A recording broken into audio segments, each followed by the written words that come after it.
Noticias de última hora, preste mucha atención.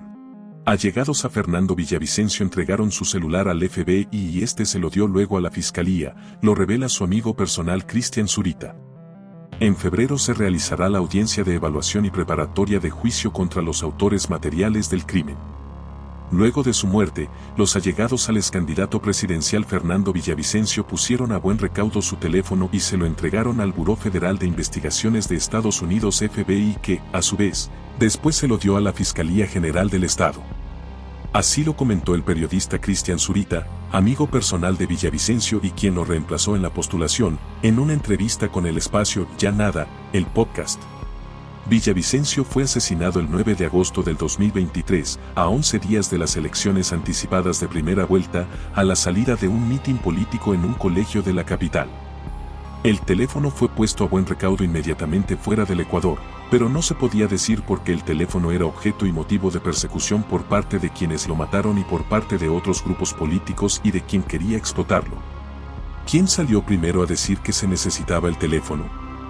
¿Fue Ricardo Vanegas? ¿Para qué? ¿Para conocer las fuentes con que hablaba Fernando Villavicencio?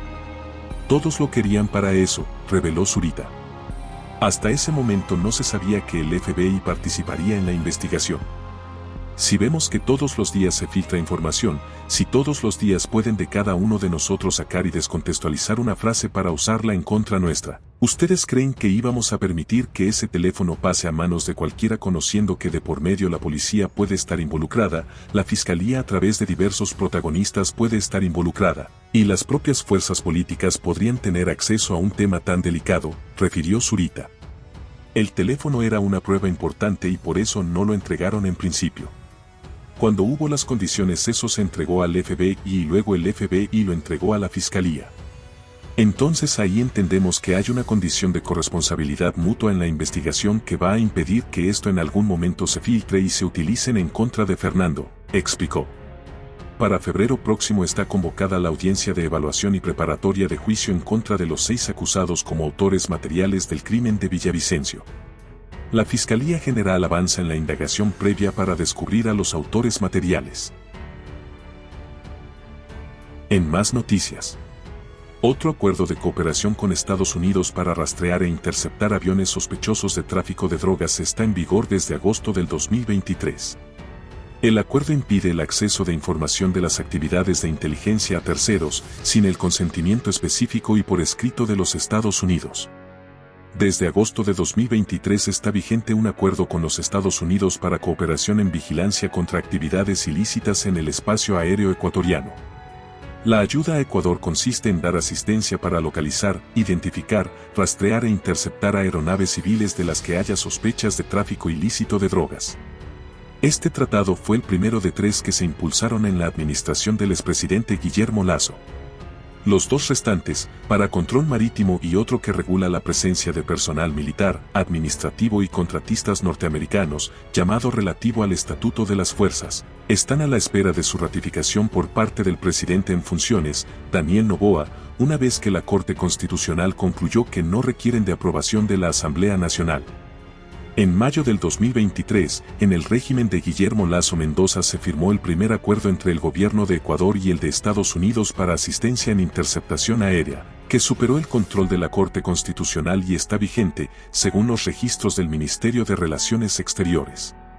Su propósito es dar asistencia para localizar, identificar, rastrear e interceptar naves civiles de las que haya sospechas razonables de que están inmersas en el tráfico ilícito de drogas en el espacio aéreo ecuatoriano y así impedir su explotación como ruta del narcotráfico y facilitar el arresto de los traficantes de drogas.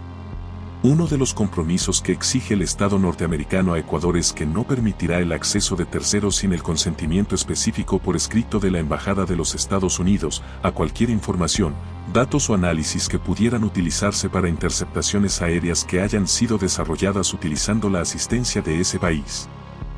El alza del IVA y la aprobación del TLC con China agrietan los acuerdos políticos entre el gobierno, correísmo y socialcristianos.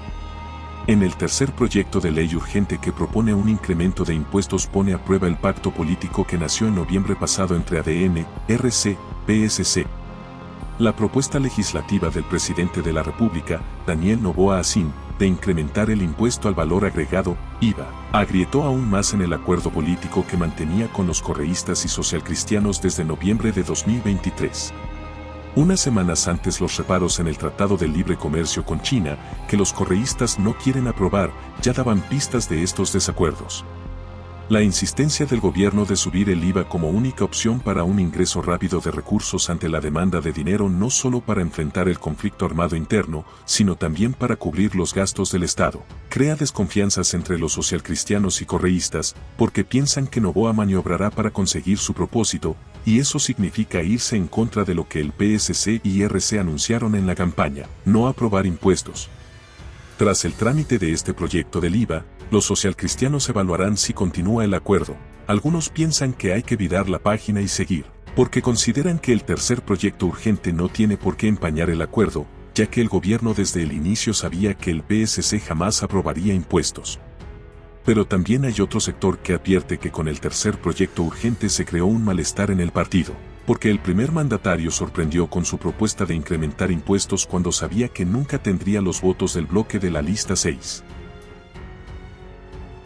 En más noticias. Designación del hermano de Diana Atamain como cónsul en Estados Unidos es un cargo político pedido por el presidente Daniel Noboa.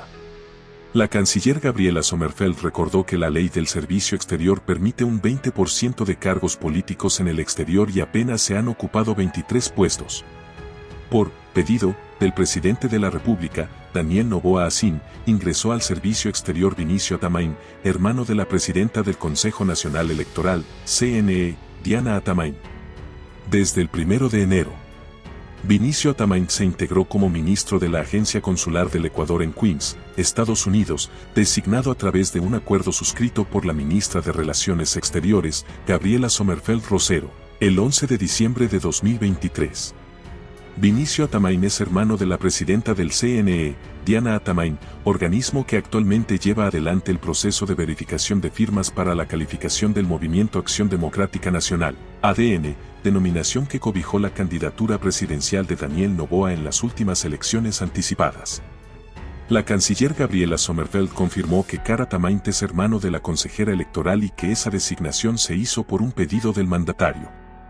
Se ha mezclado y se han publicado muchas cosas y voy a ser muy frontal, sí, Vinicio Atamain es hermano de Diana Atamain.